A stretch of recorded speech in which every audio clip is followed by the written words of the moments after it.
Well, good morning, class, and welcome back to Life of Christ here, November 16th. And we are we're going to be thinking through today, Holy Saturday. And when we're looking at, let me get this going here so I'm not distracted. Sorry. There we go. When we're talking about Holy Week, we've made note over the last couple of days and a couple of classes of what's taking place on Friday, the death of Christ. And of course, we've been looking at Holy Week now for way more than a week, right? For quite a few classes. Holy Saturday is relatively uneventful for the simple reason that Christ dead, crucified, dead, and buried on Friday. He's raised from the dead Sunday. So Saturday, or what the church has often referred to it as Holy Saturday, is pretty quiet. That being said, I want to sort of anticipate, I want to look forward to resurrection. And I want to take this opportunity just at the front end to highlight the importance and the significance of the resurrection of Christ, particularly because the resurrection of Christ is the vindication of both his message and his mission. In other words, if Christ doesn't rise from the dead, well, everything that Christ has said, all that he purported himself to be, the gospel that he proclaimed, the kingdom that he inaugurated, it all immediately crumbles if Christ stays dead. I mean, we could go so far, after all, the Apostle Paul did in 1 Corinthians 15:17.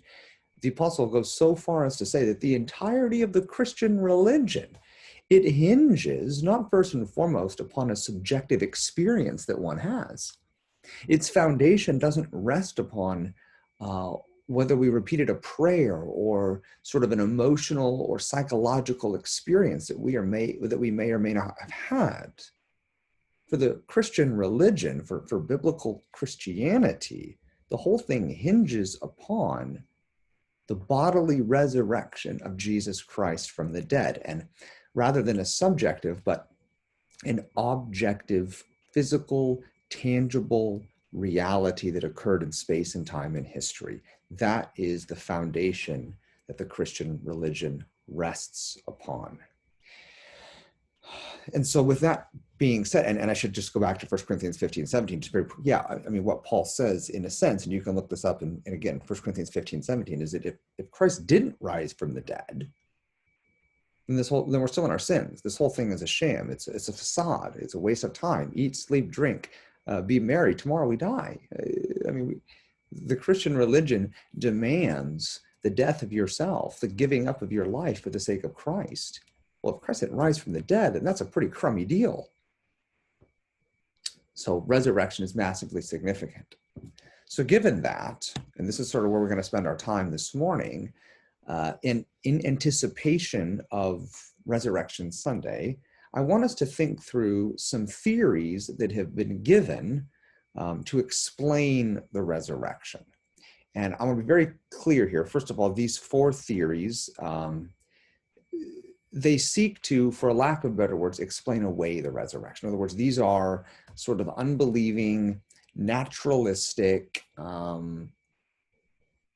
sort of liberal ideas and views that various people have put forward throughout the history of Christianity to try to explain away the fact that Christ rose from the dead and instead to offer, A, B, C, or D.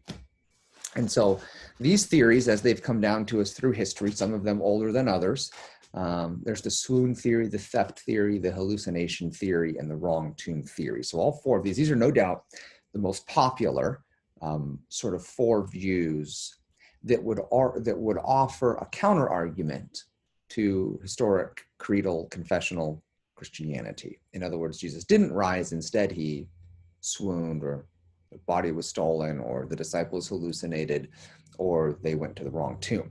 So what I want us to do is look at these four theories in anticipation of Resurrection Sunday. I want to be as fair as I can in articulating these views, And then I want to offer some refutations to these views. In other words, I want to make the argument that this is why these views are not as viable as the resurrection. So let's start with the swoon theory.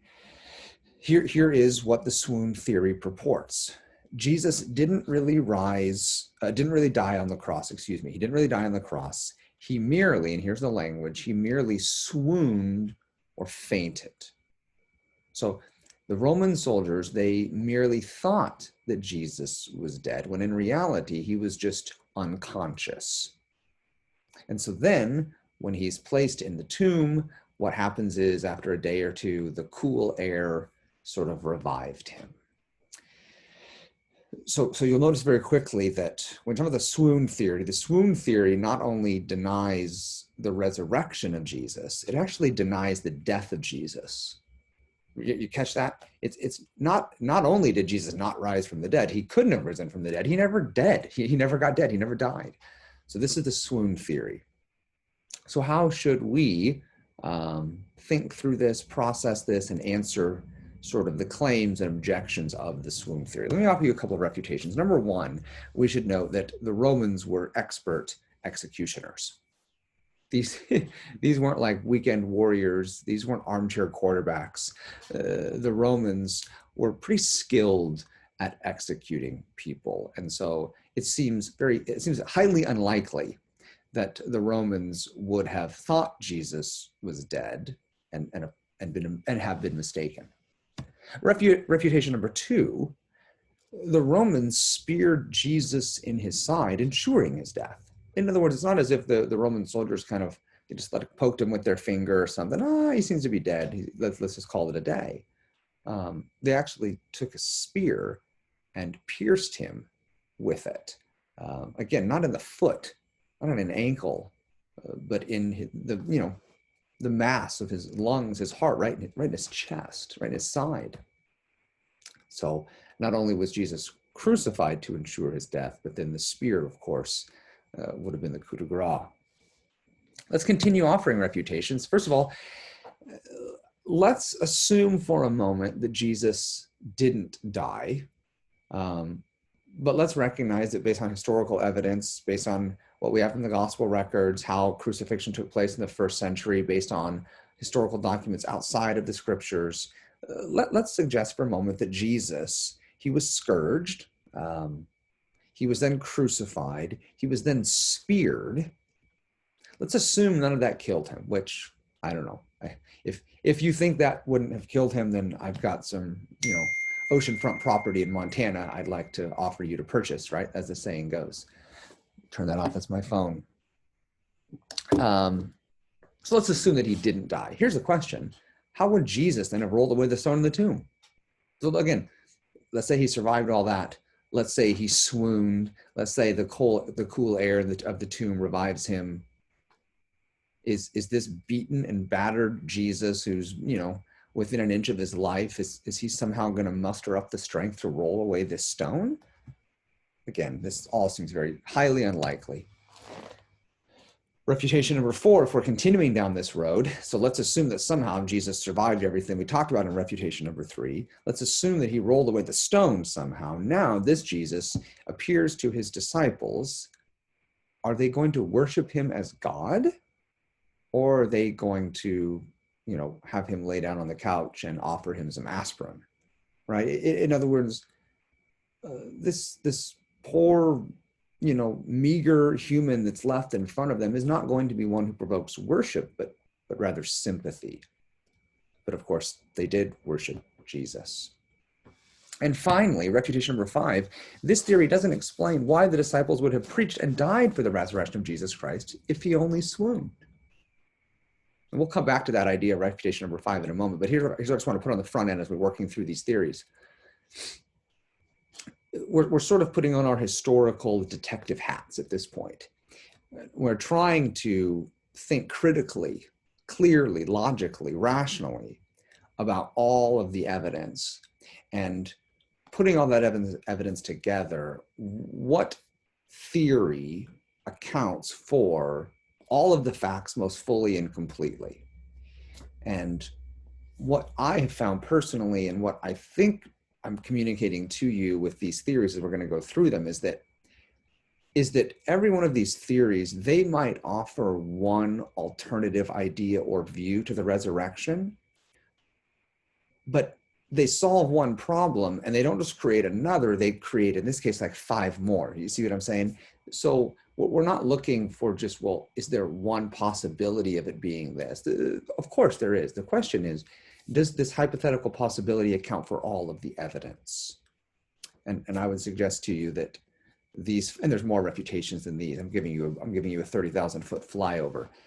But when you're talking about the swoon theory, the idea that Jesus didn't rise from the dead and that he didn't even die, it doesn't account for these 5 refutations. And so the swoon theory, as far as I'm concerned, is something that's not worth entertaining. And to be honest, I don't know, in the last 50 to 100 years, most scholars have sort of been content to let this theory go by the wayside for the simple reason that it doesn't account for these things.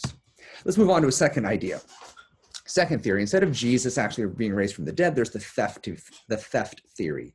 So here's how this theory goes. The disciples simply stole away the corpse of Jesus, leaving the impression to the world that Jesus resurrected, when in reality he didn't, right? So the disciples, they sneak out in the middle of the night and they steal the body. Nobody can find the body. The disciples who stole the body tell everybody that Jesus rose from the dead. There you go. That's the theft theory.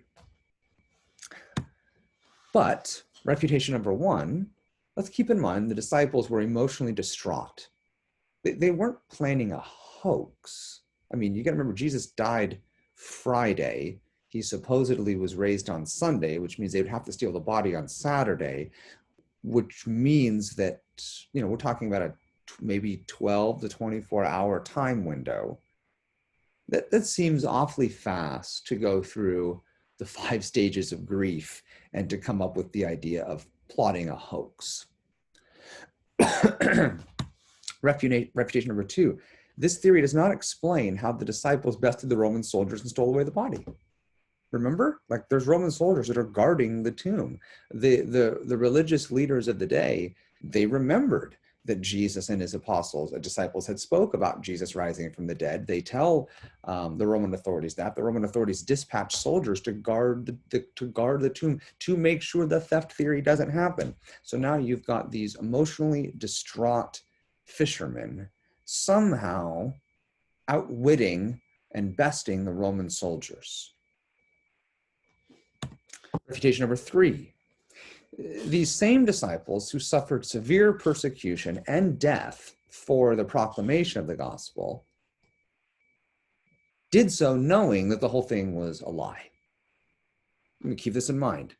The disciples end up, all of them that we know, except, well, no, I shouldn't say that. All of them suffer intense persecution for the simple fact that they told people that Jesus rose from the dead.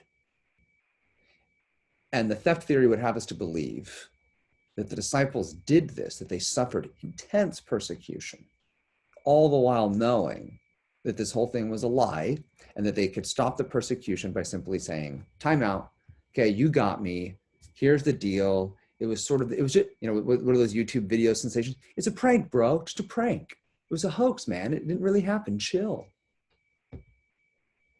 Again, highly dubious to say the least. Let's move on to a third theory, the hallucination theory. This theory would postulate that Jesus's post-resurrection appearances were not actually post-resurrection appearances, but in fact hallucinations that his followers experienced. Okay, so let's think through this. Number 1, hallucinations are often the result of quote-unquote wishful thinking, but none of Jesus's disciples expected him to rise.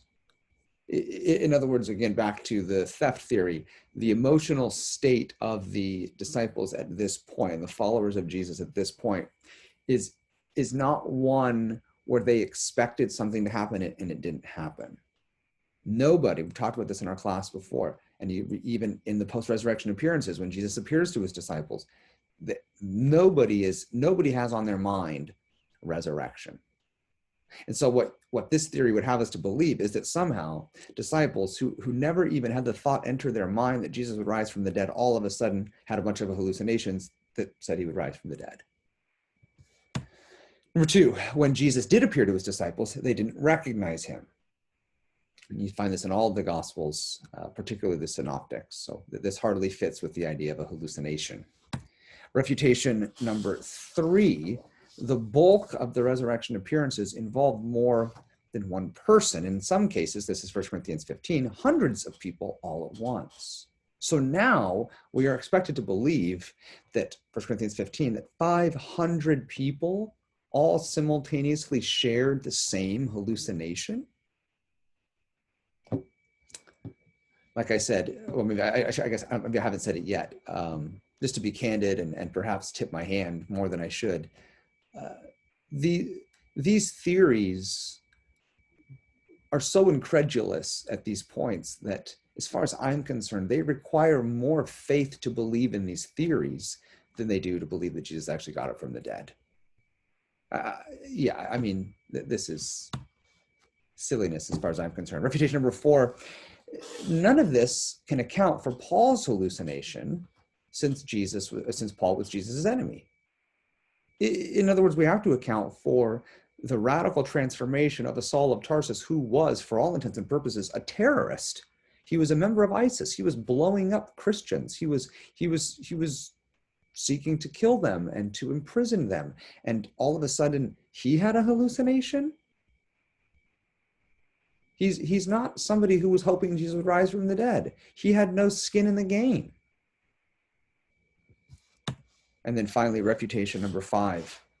The Sanhedrin and Roman authorities could have stamped out Christianity on day one by simply producing the corpse of Jesus, if all of this was only the result of hallucination, right? So again, if this whole thing was just a bunch of people had some bad acid and went on a bender over the weekend and started having these weird ideas and thoughts, and all of a sudden it ended up being sort of something that caught traction and was really either a threat to the religious institution of Judaism or to the Roman authorities, all the Sanhedrin had to do, or all Pilate or Herod, all they had to do was drag out the body of Jesus and go, here he is, man. You guys are stoned out of your mind. You guys aren't getting it. You're high, right? You're out to lunch. And this whole thing would have been done, by the end of the weekend, as they say. So again, I don't think these theories are accounting for all of the factors. In other words, let me say it to be redundant. These theories are checking one box. They're answering one question, but they're not accounting for all of them. Last theory, the wrong tomb theory. Here, this is the idea that the women went to the wrong tomb on Easter morning or Resurrection Sunday. It wasn't that Jesus was resurrected. It was that the women were confused. Ha ha ha ha, hardy hardy har. Insert woman joke, right? Women are bad at directions, and they just got lost. They went left when they should have went right. Ha ha ha. Whole thing was a big misunderstanding. Here's the problem. We are specifically told that the women saw and knew where Jesus was buried. The Gospels are very clear about this. Refutation number two, would the disciples have made the same mistake as the women? In other words, this whole thing now is building upon the fact that not just the women got the tomb wrong, but everybody involved got the tomb wrong. Refutation number three, this view, again, it doesn't account for post-resurrection appearances. It doesn't account for the 500 in 1 Corinthians 15. It doesn't account for Paul's conversion experience in Acts 9. Again, we're checking one box, but we're leaving off others. And then finally, refutation number four, same thing as we just saw in the hallucination theory. The Sanhedrin and Roman authorities could have stamped out Christianity by simply producing the corpse. Again, if all of this was just the result of a mix-up of the women zigging when they should have zagged, if they just went left when they should have went right, then again, all the authorities had to do was pull out the body and go, here he is. He didn't rise from the dead, man. You guys went to the wrong tomb. Game over. Well, this is all, I hope, sort of stimulating our minds, helping us to think Christianity is not a blind leap into the dark. Christianity is a confidence, a commitment in the death, or life, death, burial, and resurrection of Jesus Christ. And that is not something, we don't have faith in Christ, or at least biblical faith is not today, the way I have a daughter, she just turned 4, the way that my daughter might believe in the tooth fairy or unicorns or something like that. Often in sort of broader culture, that's sort of the conception put out there. Oh, Christians believe in Jesus the way that kids believe in Santa. No, we believe in who Jesus is and what he's done, because it is the most, at least in the ancient world, he is the most attested to figure in all of ancient history, and what he did and how he did it and why he did it. We've got good reasons to believe these things. That's why I stake my life upon Christ. And I would hope that's why you do the same. Again, this is all in anticipation to our next class, where we will look at the empty tomb. Until then, may God bless you.